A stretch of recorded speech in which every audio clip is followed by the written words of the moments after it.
Pagod ka na? Humihinto ka na? Hanggang saan ba ang limit mo? Hanggang saan mo ba mapupush ang sarili mo? Alam mo, hindi mo kasi malalaman yan.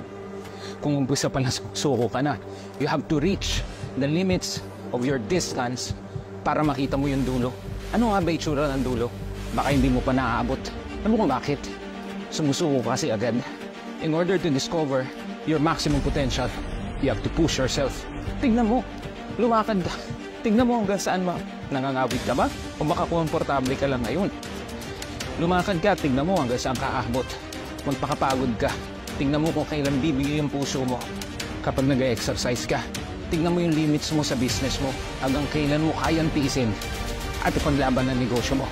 So break yourself, break those muscles, and discover how far you can go.